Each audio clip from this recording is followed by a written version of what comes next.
Let's look now at some theories to explain the decline in advertising revenue. And these are theories that have been posited by many people. The first theory is that advertising, when it shifts from the printed page to digital on computers or mobile or whatever, simply becomes less effective. Now, this is a big lot of less effectiveness. It's not just a little bit less effective. It's like 50 times less effective, and so advertisers would pay less for it. For instance, Paul Farhi at the Washington Post a few years ago wrote that newspaper readers are better than web visitors. Online readers are a notoriously fickle bunch and apparently are getting more so by the day. Web visitors barely stick around, yet they are counted in broad traffic statistics as if they were the same as the reader who lingers over his Sunday paper.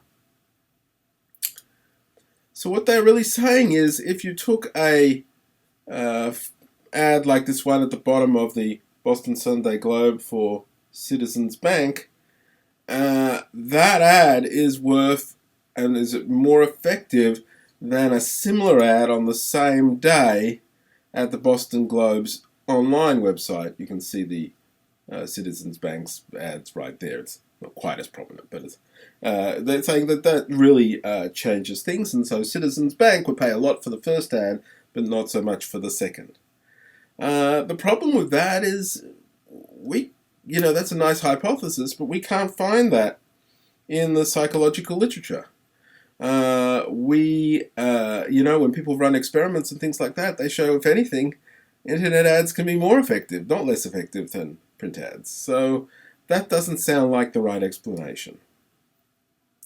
Another explanation has come saying, why have the price of ads fallen? It's because there's just too much supply. Here's an example that was reported in the New York Times. In 2010, online ads sell at rates that are a fraction of those for print for simple reasons of competition. In a print world, you had pretty much a limited amount of inventory, pages in a magazine, says some guy. In the online world, inventory has become infinite. Well, this is a ridiculous statement. Yes, you can post every ad ever in the world on servers somewhere. But ads are only effective if they're put in front of people, and people's attention is still limited.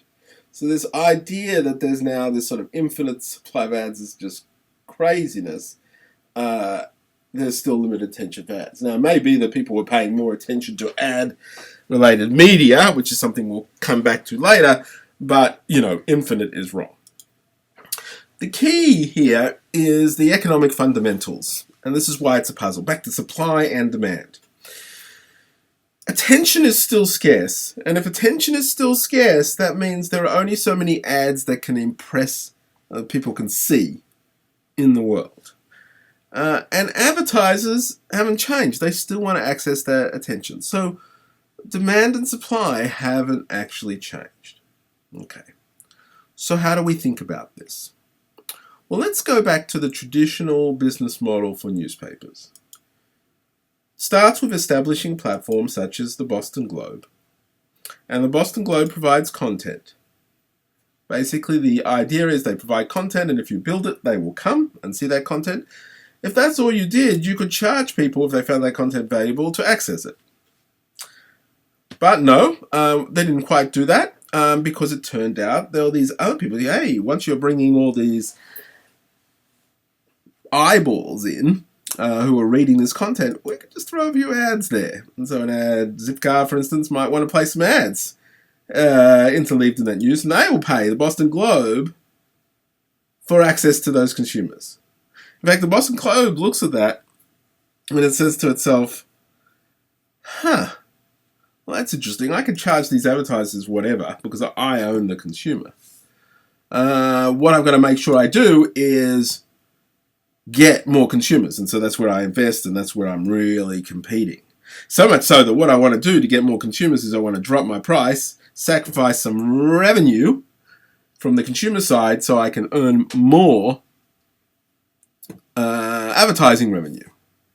And this is something that's called the waterbed effect, is that as we have more ability to earn money from advertising, we can afford to reduce somewhat the revenue we earn from content in the interest of generating more readers and more advertising revenue. I mean, we're trying to maximize profits overall, but where it comes from is like a waterbed. It's as if when you're in a waterbed, if you sit down on one part of the waterbed, the other part goes up, and so on.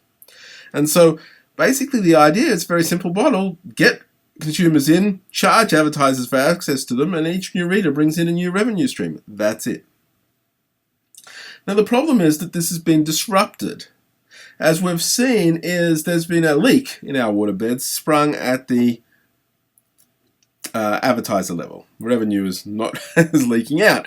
So there's been this disruption. And so the internet has disrupted the traditional business model, and now we have to wait for experiments to sort it out. And that's been going on for some time, although maybe we're getting a bit of settling down now.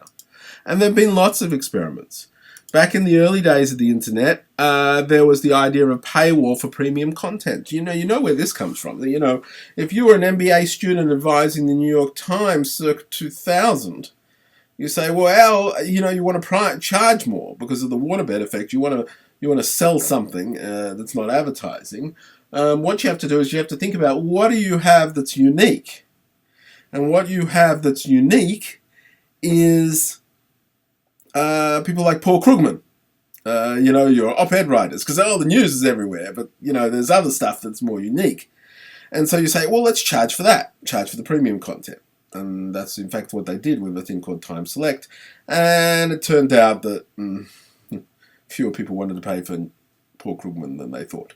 Partly, as you'll see in a second, that I think the newspaper business found out they were in a different business, and that was not supplying premium content. Rupert Murdoch, he said, screw this, I'm going to put in a complete paywall, and the Times of London, that's what they got. Complete paywall. I can't show you the Times of London, it's behind a paywall. All of it, all the content.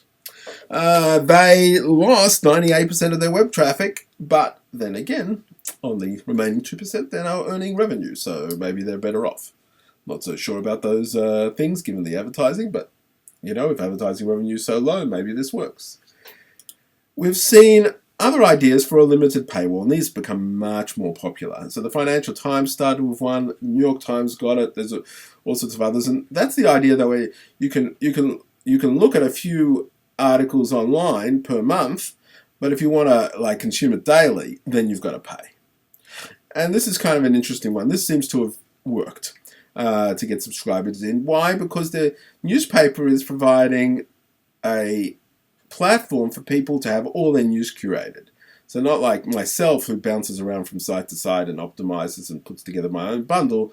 If you want to pay for the Financial Times or the New York Times bundle, that's what they're going to charge you for, and they use a limited paywall for that. There have been other experiments too.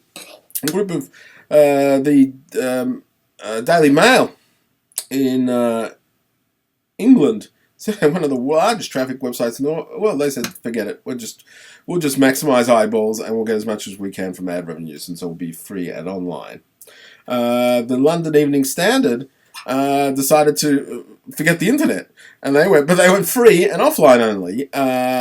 So giving out this newspaper for free for people to take and therefore consume the advertising. And the advertising is not just one per newspaper. In fact, because it's free, people leave the Evening Standard on the tube, and then other people get to consume the advertising. So it's like a great model out there.